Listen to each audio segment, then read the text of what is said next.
After talking about the four factors conducive to wisdom, Nisara was thinking of discussing further a set of 7 other factors which will conduce to wisdom. However,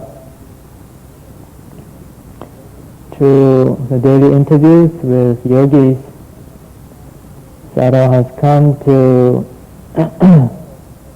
observe that many yogis talk about the wandering mind, and because he would like all of you to understand what the wandering mind actually is, he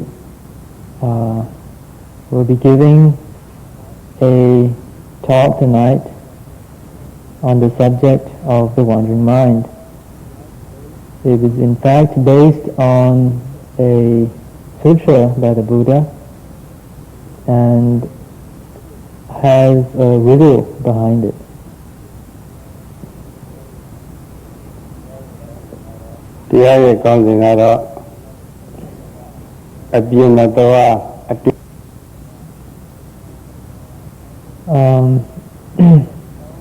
The title of the talk would perhaps be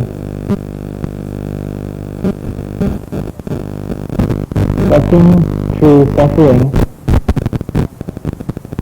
by not wandering without nor stopping within.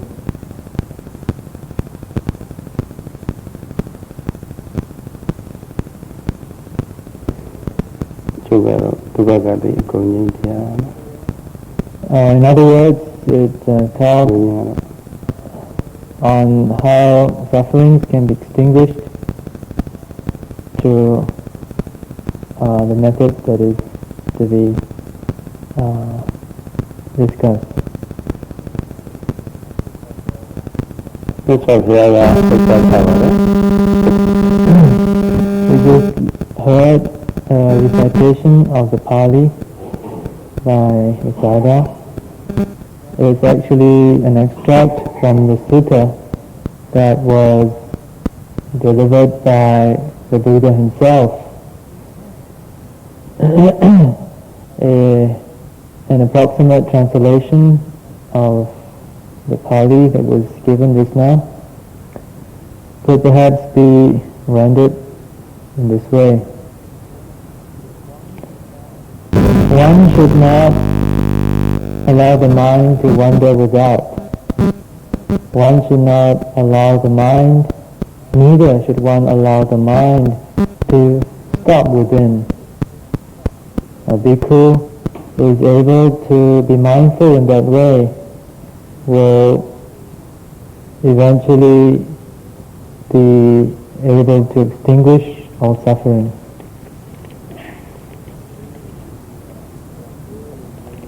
Well,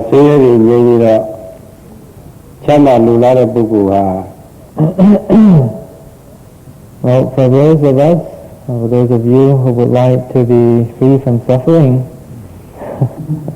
this seems to be a very ideal way of doing it. However, since this course given by the Buddha is a little bit tricky, there's a little riddle involved. You might need to speak a little more to explain the profundity of the message. The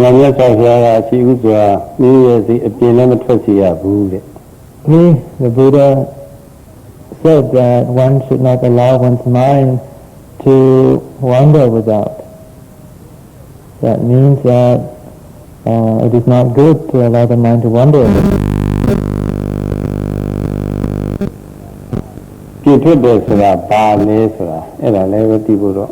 What is meant by wandering without, wandering outside?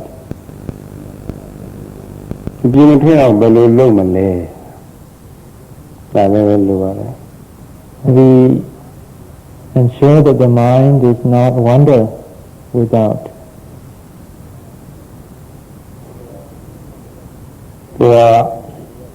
စိတ်လည်းအတွင်းနဲ့မရ And one is not supposed to stop the mind within either.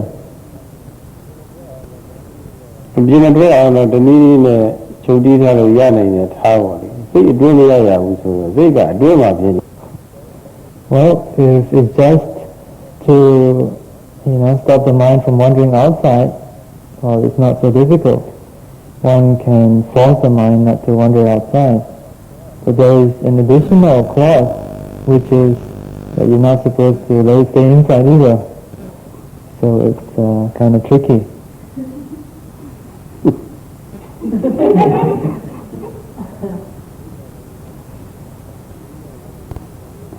ဒီပါလည်းဒီမှာပေါ့ဒီရဲ့စိတ်အမျိုးကိုယ်လေးမှာပဲဖြစ်နေတာပဲ Well, all of you will probably know through your own experience that the mind occurs within yourself. And if you don't allow the mind to wander outside, then you've got to be inside. Well, that's how it seems to be.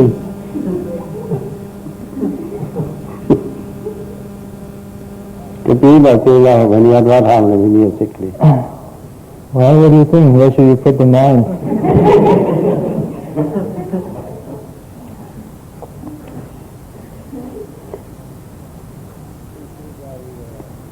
အိတ်ဆေးသွားပြီးတော့အများအားအိတ်နေလို့ရှိရင် You take a tranquilizer and something so that you can go to deep sleep.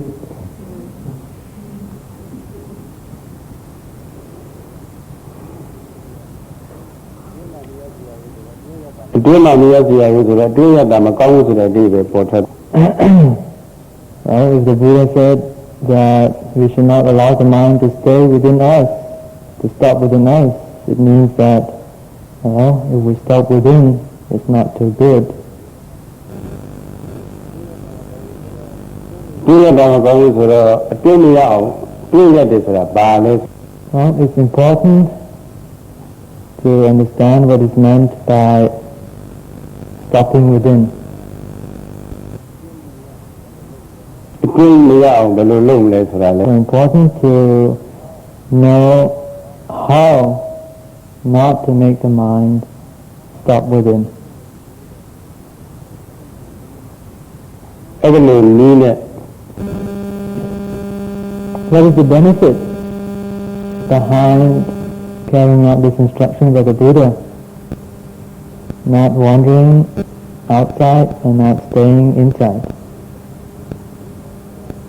And the Buddha said that if one is able to do that, then one can extinguish the cause for suffering, the cause for rebirth in a future existence. So with rebirth, one is endowed with life, and with life comes inevitably old age and sickness and diseases and death, all very much against our own wishes. So it's a great mass of suffering. And in short, what the Buddha promised was that if you could do or could follow the instructions, solve the riddle and practice according to it, then you can be free from suffering. အဲ့ဒီလိုမြတ်စွာဘုရားကအကျဉ်းချုပ်တရားလေးဟောကြားလို့ So the Buddha gave a very brief discourse, a very interesting riddle, and retired into his perfume chamber.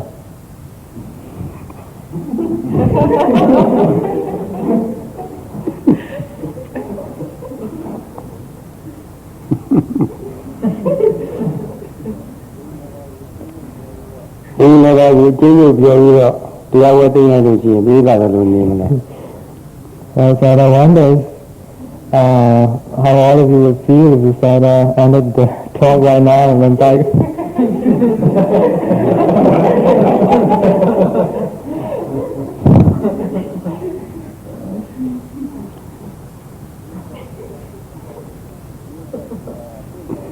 ဒီနေ့တက်ကူကတင့်တော်တဲ့အဖြေလို့ညီမလေး Well, so I would like a suitable attempt from the yogis present here, from the audience. စိတ်ထွက်တယ်ဆိုတာဘာလဲ What is meant by wandering? စိတ်မထွက်ရင်ဘယ်လိုလုပ်မလဲ How can we ensure that the mind does not wander? စိတ်အတွင်းရတယ်ဆိုတာဘာလဲ What is meant by stopping inside? အတွင်းရအောင်ဘယ်လိုလုပ်မလဲ And how can we practice so that the mind is not stopped within us? ပြီးရဖြေပြီးရ Well, somebody better give an answer.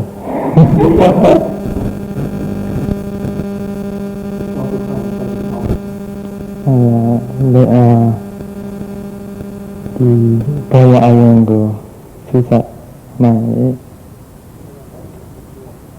ဒီဘက်ကလည်းစိတ်ကလေးကဘယ်မှာရှိတယ်ပြင်သွားလားပြင်မှာရနေလားသွားတော့ဟုတ်ပြီအပြင်မှာရောက် Well, if you focus your attention on in the present moment, where is your mind? If it's not outside, then it's inside.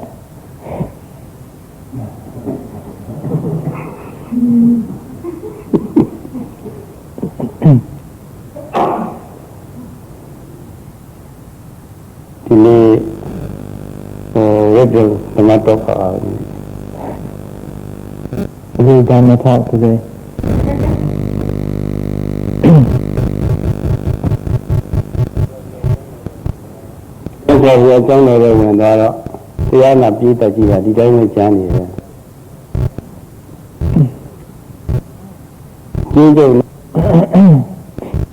So the listeners to the talk given by the Buddha were left wondering. Of course, there were some within the audience, among the audience, who were very intelligent, had very witty minds. They could understand the very precise instructions given by the Buddha. But there were also many others who could not follow what the Buddha was trying to say. So they started to look around for someone who could discourse or explain or elaborate on the Buddha's precise visual.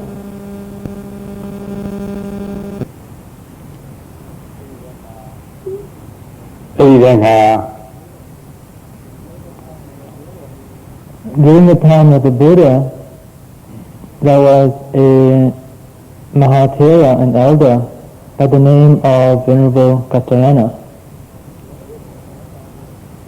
Venerable Kaccayana was very famous as the most prominent disciple of the Buddha who could elaborate very short and precise discourses given by the Buddha, and he was also an arahant. So the listeners of the Buddha's discourse looked around and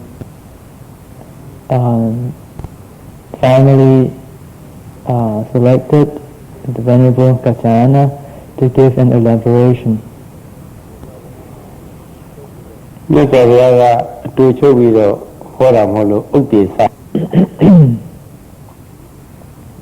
The very brief and concise discourse given by the Buddha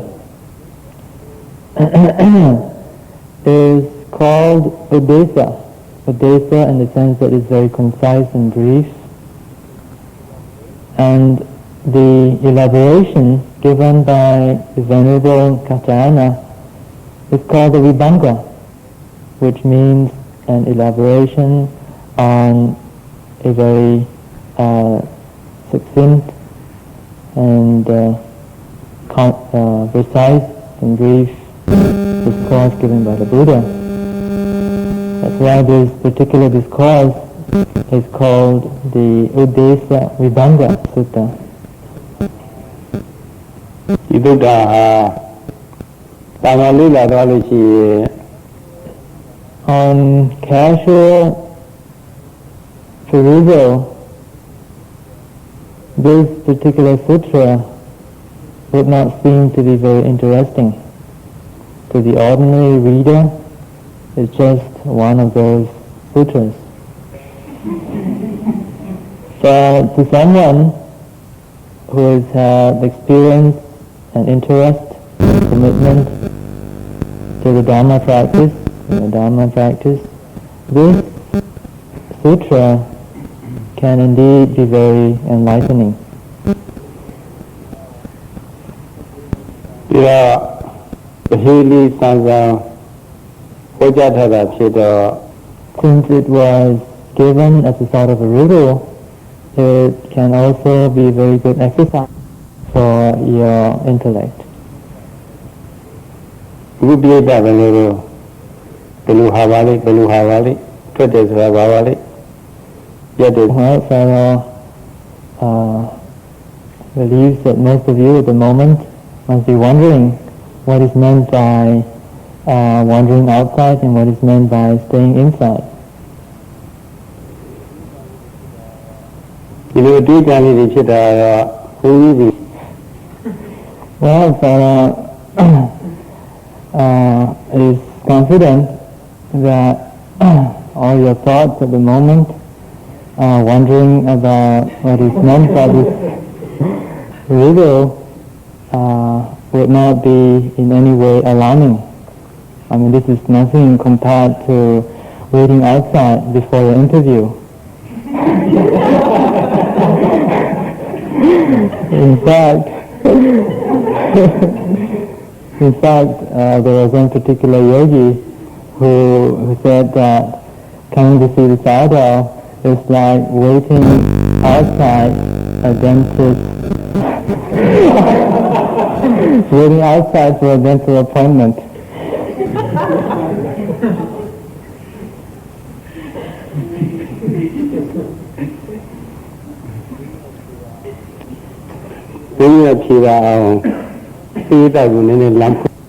Well, before we go on to the elaboration given by the Venerable Kaccayana,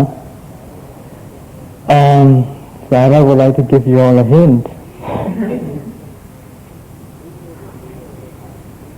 ဘုန်းကြီးတို့တွေရဲ့စိတ်ဟာတင့်တော်တဲ့နည်းနဲ့အထင်းချုပ်မရှိဘူးဆိုရင် You may like to ask yourself, first of all, what would happen to our minds if we do not keep it under control?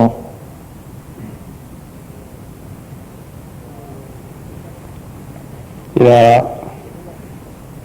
If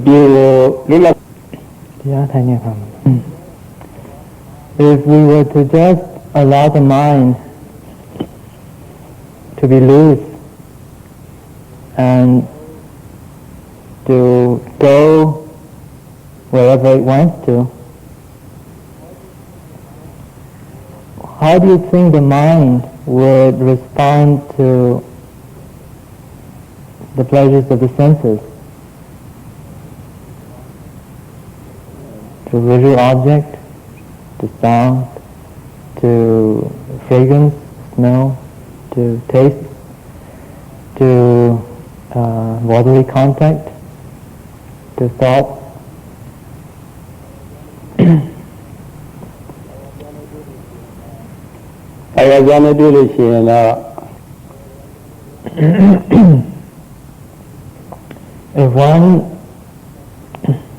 If the mind comes into contact with a pleasurable object,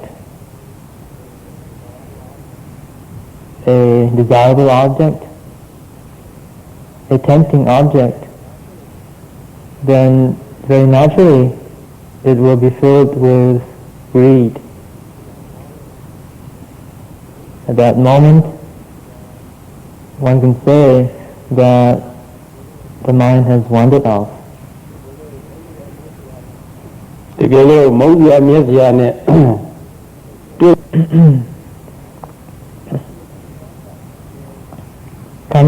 contact with an unpleasant object, a disgusting object, the mind will very naturally be filled with aversion. The mind that is connected with aversion is called a wandering mind.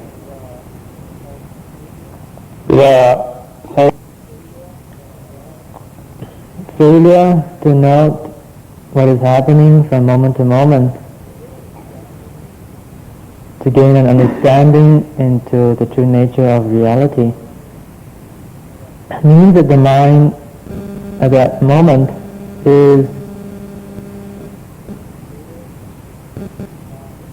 veiled by ignorance. It is in a state of confusion, of delusion, for it knows not the true nature of what really is. Such a mind that is connected with delusion is called a wandering mind, a mind that has run away.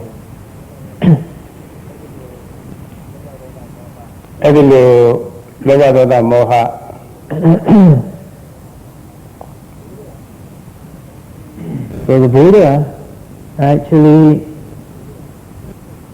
instructed the bhikkhus, his disciples, not to allow the mind to be filled with these unhealthy mental factors of greed, aversion, and delusion. ဒီစကားအရဆိုလို့ရှိရင်ရိုးရိုး In the light of what has just been said, you may perhaps like to consider a question that the Sayadaw is going to put forth. Would you then consider, or would you then regard the seeing and hearing, or smelling, or tasting, or touching processes as part of the wandering mind?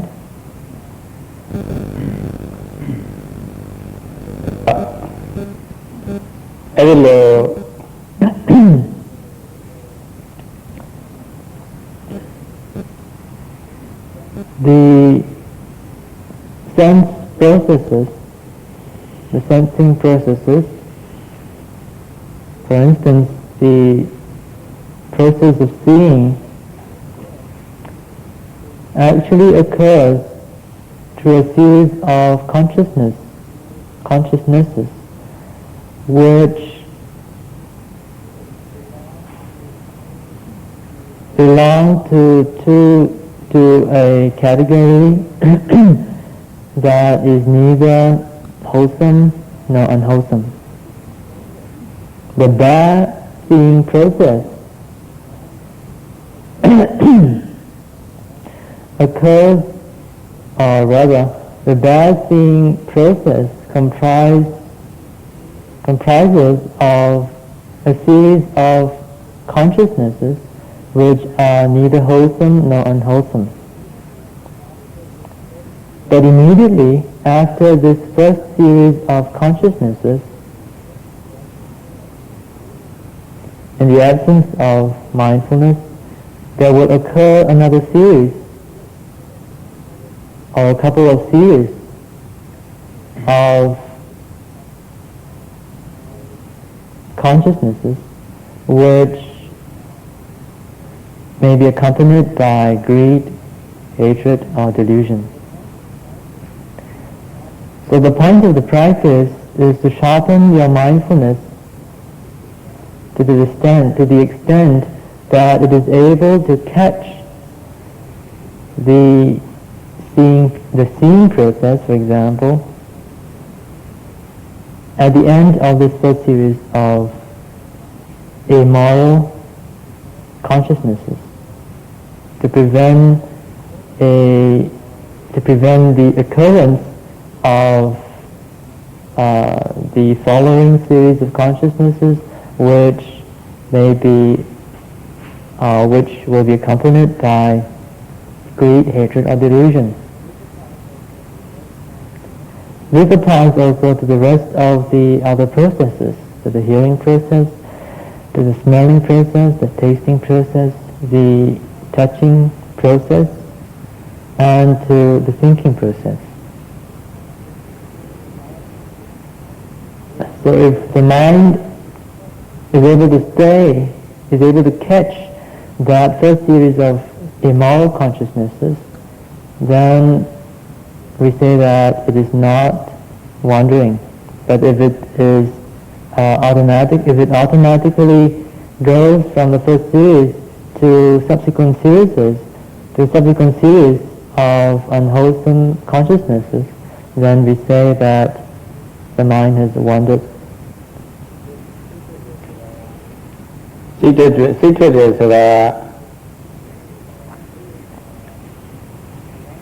brief, the wandering mind refers to the mind that has been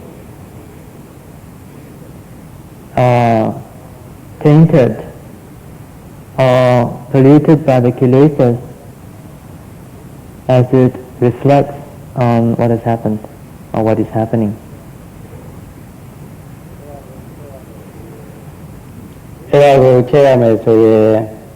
This practically means that should one's mind start to reflect on what has been seen. Oh, that's a nice object. Oh, that's a beautiful color. Or what is heard, what has been heard. Oh, that's a beautiful song, music. Or what has been smelt, or tasted, or touched, or thought. Then we say that the mind has wandered off, because it is reflecting on what has happened to the sense doors after it has been assailed by the kilesas.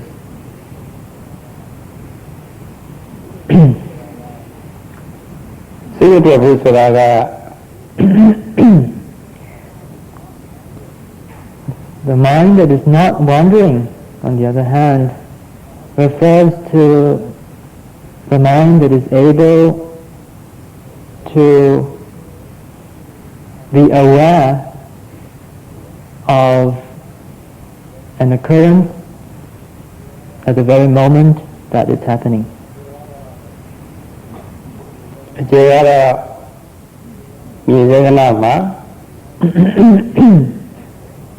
Now, to further elaborate on this point, let us take the seeing process. When seeing is occurring, one should immediately activate mindfulness in a very penetrative and precise way, so that one's mind is able to attend to the object of observation. With diligent effort and penetrative mindfulness, coupled with precision, one's mind could be given the chance to develop wisdom. At that moment, being aware of the seeing process for what it really is, there is a possibility for the mind to gain an insight into the mental and material phenomenon present at that particular moment, or even understand their interrelationship in terms of conditionality, and for deep and even penetrate into a deeper understanding of impermanence, suffering, and non-self, with a very sharp concentrated mind, wisdom can behold the arising and passing of all phenomena on a momentary basis. So when that happens, one can say that one's mind has not wandered away. ထို့တူကြားစေနာစေစားစေထိစေသိစေပါလေ Similarly, this principle can be applied to the other sense doors, to hearing, to smelling, to tasting, to touching, thinking. If one is able to be mindful at the very moment that each of these sensing processes occur, then one can always have the opportunity to being able to see how, for example, hearing occurs and disappears. Experiment. Right now, you're sitting and you may like to direct your attention to the abdomen to see if you can follow the rise and fall. If diligent effort is there, if the mind is making the effort to be penetratively mindful of the rising and falling processes in a very accurate and precise way, then at that point, that during those moments of effort, one can see that the mind is so absorbed in the rising and falling processes that it is completely free from greed, hatred, and delusion. So such a mind is called a mind that does not wander.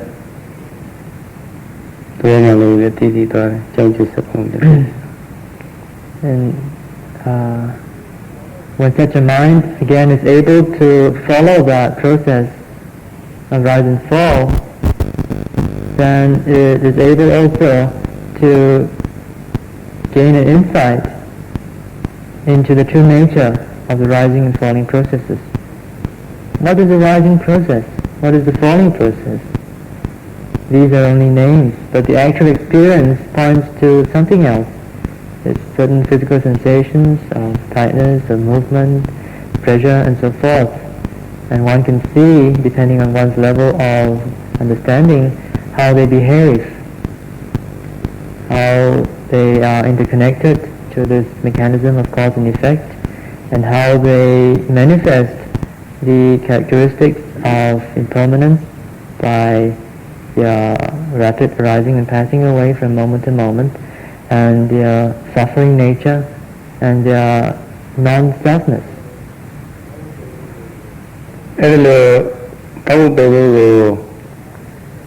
So at that moment, when the mind is so absorbed in investigating into the true nature of the rising and falling process,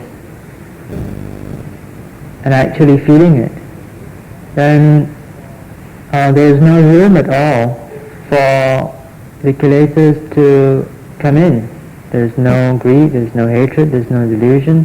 There are no thoughts connected with, there are no thoughts thinking about pleasurable objects, or no aversion to unpleasant objects, or no delusion with regards to a sort of confusion about what's happening.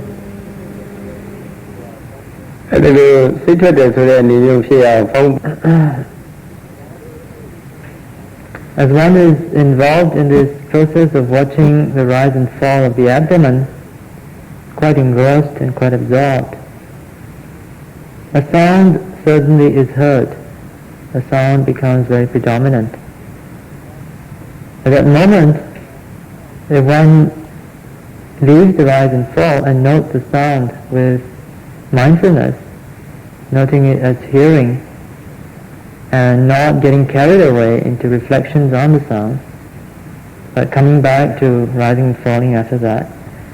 That moment of being mindful of the hearing process at the moment it occurs also points to the presence of a mind that is not wandering. We cannot consider that to be a wandering mind because it is not in any way associated with greed, hatred or delusion. အဲ့ဒီလိုကြားရတဲ့အတန်လေးဟာ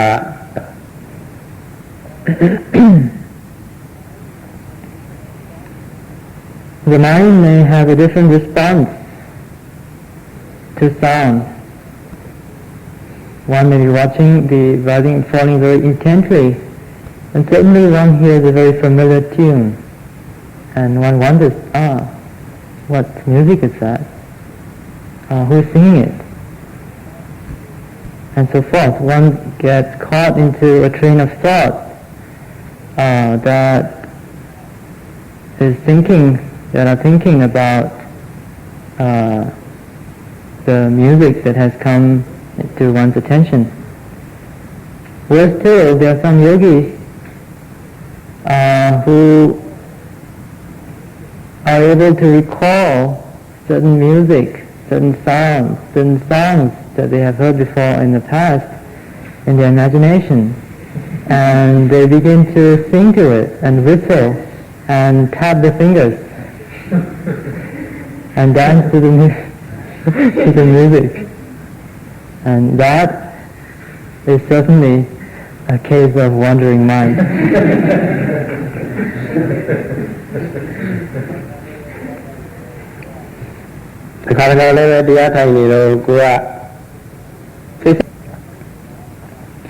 Well, in connection with sound, there is another case of a yogi who is really into some very interesting and peaceful space. He's sitting there, nice and peaceful and quiet, and suddenly a neighboring yogi starts to get up in a very noisy way. There's a certain sound of bones creaking and skirts and so forth, and it suddenly disrupts one's peace of mind, so to speak. And immediately the unwary yogi will start to trigger off a train of thought in relation to what has just occurred. One could start to criticize the other yogi. How inconsiderate she is. People are sitting, and how can she just get up like that? She's spoiling my meditation. And so forth. And one can get into a rage and engage in very aggressive thoughts about the other person. Well, this is great mind wandering. And if you get caught in that aversion for 10 minutes, then your mind has wandered for 10 minutes.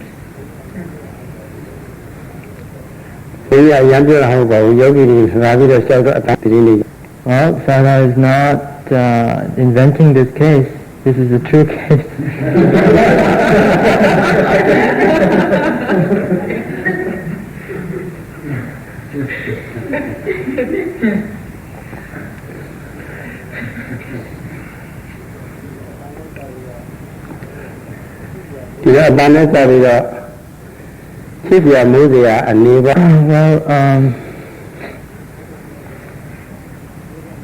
So now that you have a greater understanding of what the wandering mind entails, so the hopes that all of you will be able to be more conscientious in your meditation, making sure that you can be mindful of whatever that is happening at the moment of occurrence, so that you will not be caught by the wandering mind.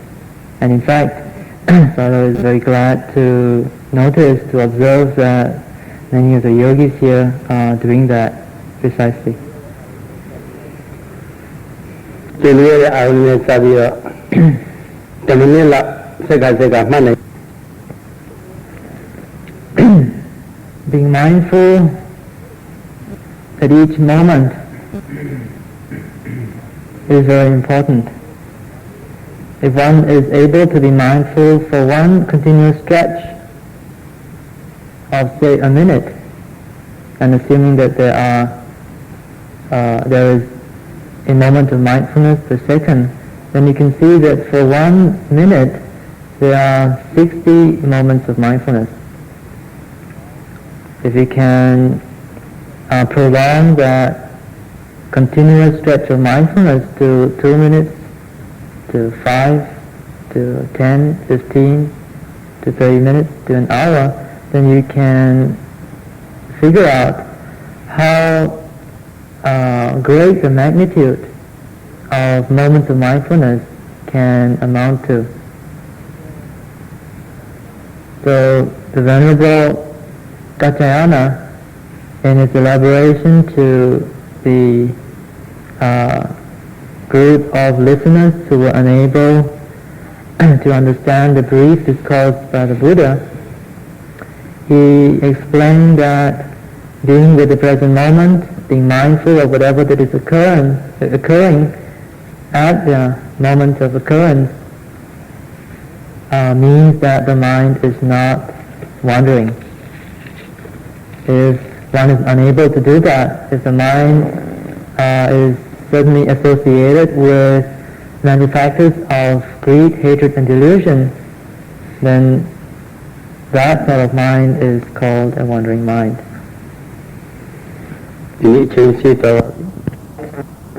Ensure that the mind does not wander off. We'll be able to be conscientious and diligent in your practice, activating penetrative mindfulness with precision so that you will not be victims of greed, hatred and delusion, and eventually go through the various stages of insight and realize Nirvana.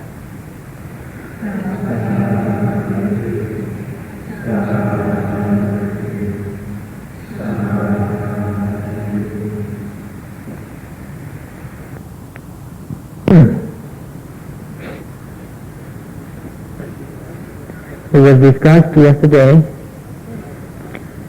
how the mind that is able to be present, that is able to be aware of present occurrences at the very moment of occurrence, is called a non-wandering mind. And how a mind which is not able to do that is a wandering mind. Further, it was illustrated how this wandering mind is actually a mind that is mixed up with greed, hatred and delusion.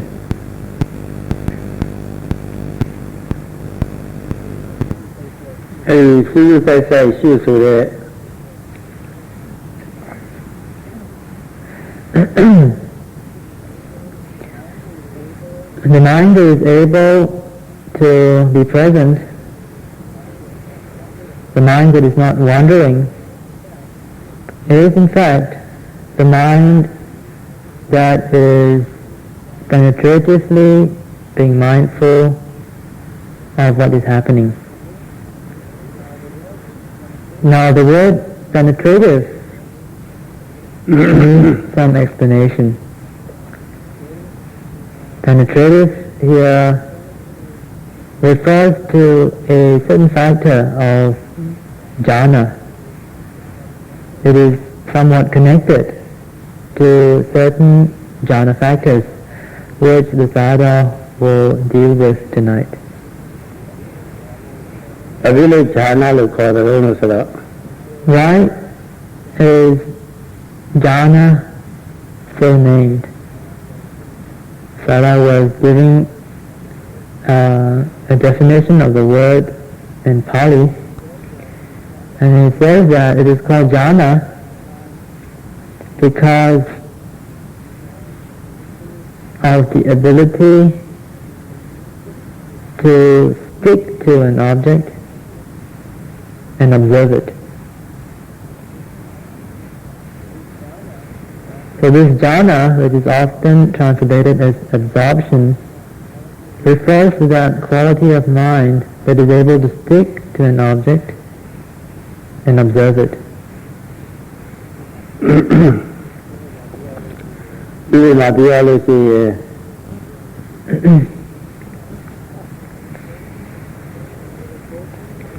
An illustration may perhaps make this point clear. Imagine that there is something in the mud. It is, and you would like to take it up. If you make use of a very sharp instrument and pierce it into that thing in the mud, then it will go right through. Or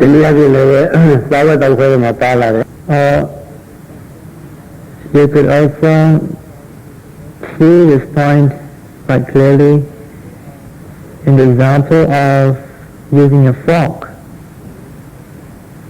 during your mealtime. Take a fork and you stab it into a piece of food that you want to eat.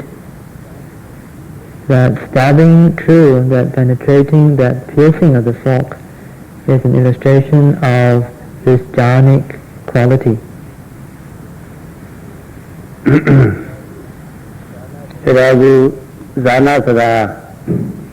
So now all of you would have understood what is meant by jhana, or the quality of jhana. What needs to be done now is to enumerate the different sorts of jhanas. Jhana Aramandipa Nijhana Tamyu. Basically, there are two types of jhanas. The first one is the jhana that is able to be fixedly aware of the object of meditation. And that object of meditation refers to a conceptual object like a kasina or a disc of color or light and so forth, used as a visual object in tranquility meditation.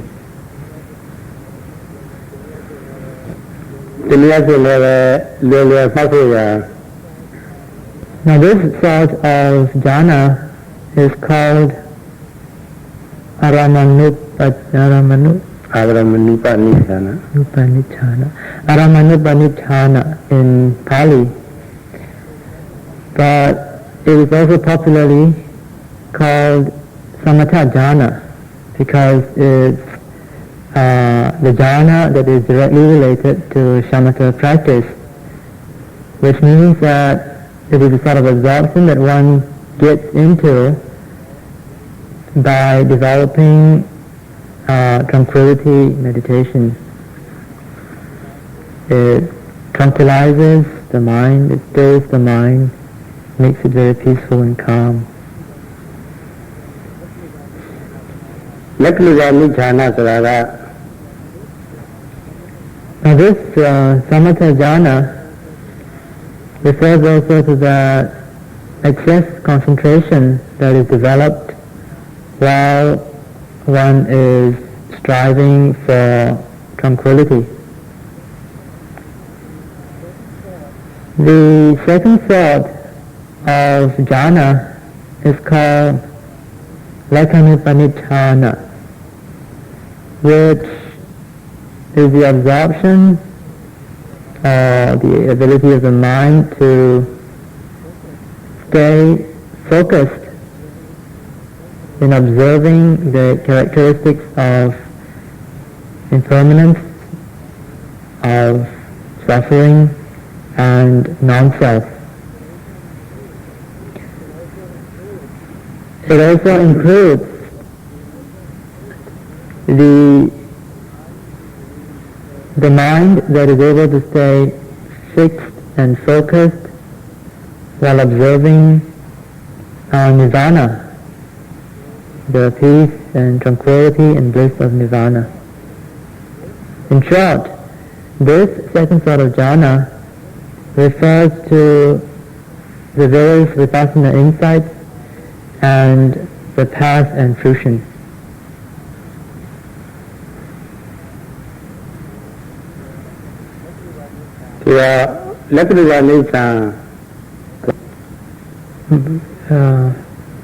As you can see, within this second category of Lekhanupanitthana, there are three other subcategories, which is the various vipassana insights and the Aryan path and the Aryan fruition.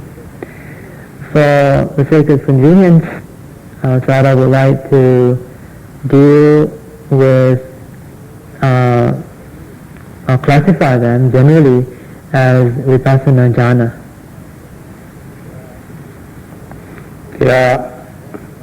သမထဉာဏနဲ့ဥပဒနာဉာဏအဲ့ဒီမျိုးပဲစိတ်ထဲမှာဆွဲထားဖို့ So we can understand these two types of jhanas as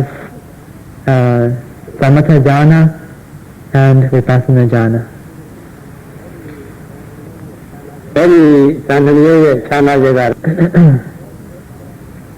The important difference between these two sorts of jhanas lies in the fact that the first is absorption on a particular and fixed object of meditation, while the other is concerned with absorption in the natural characteristics and common characteristics of mental and physical phenomena. So the first type of jhana, samatha jhana, is primarily concerned with tranquilizing the mind, because it focuses the mind on one particular unchanging object, and the mind just stays there very peacefully and tranquil. The other one, however, is different in the sense that there is no fixed object.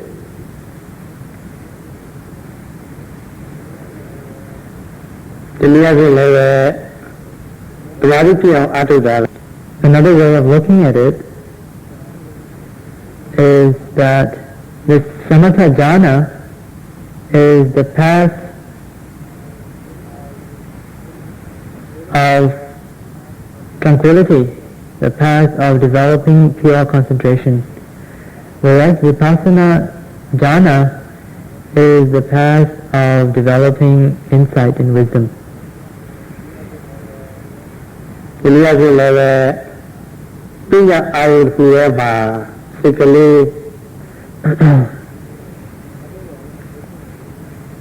way of looking at it is that samatha jhana involves focusing the mind on one single conceptual object, focusing the mind on one single conceptual object without wavering, not allowing the mind to wander off elsewhere, but just staying with that one object. Vipassana jhana, on the other hand, is the focusing of the mind on paramattha dhammas, which is usually translated as ultimate reality. Sankhara Paramattha Dhamma. Okay, Sankhara Paramattha Dhamma, which means conditioned ultimate realities. Ultimate realities here refer to all the things that one can experience directly through any of the six sense doors without going through any conceptual thinking or reasoning or intellectual process.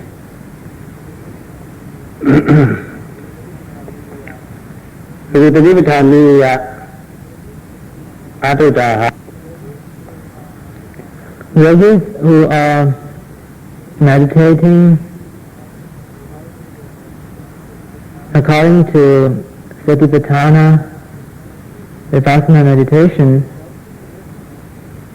are actually looking at mental and physical phenomenon in order to penetrate into their individual and common characteristics.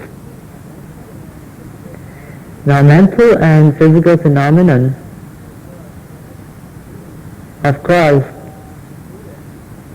are included in Sankhara Paramattha Dhamma, which means that they are conditioned ultimate realities. But these conditioned ultimate realities, these things that we can experience directly through our sense doors without going through any conceptualizing or intellectualizing or reasoning, do not always remain the same. They are in a constant state of flux.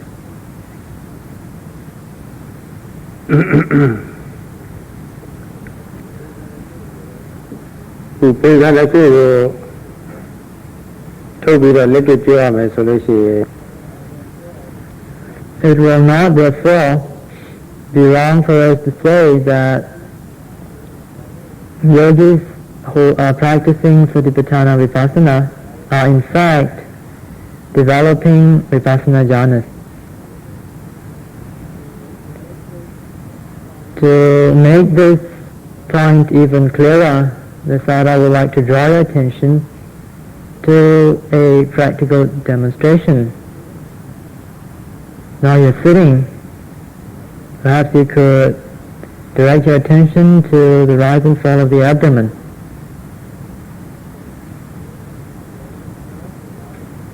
If you're able to note the rising process and be aware of what is happening in the rising process, you will come to observe that the rising process consists of certain sensations of tightness, of tautness, of expansion, of movement perhaps, and so forth. Now, this rising and falling process is included in Sankhara Paramattha Dhamma, or conditioned ultimate realities, because they are occurring due to a cause. The rising and falling occur because breathing is going on. So it is dependent on a previous cause. It is therefore a conditioned phenomena. In the rising and falling, you will observe that there are various sensations happening. If you are aware, for example, of movement, of tenseness, tautness, extension, tightness, constriction, etc., you are actually experiencing the air element in technical terms. The air element is a technical term which can be experienced as movement, or tightness, or tautness, constriction, tenseness, expansion, and so forth.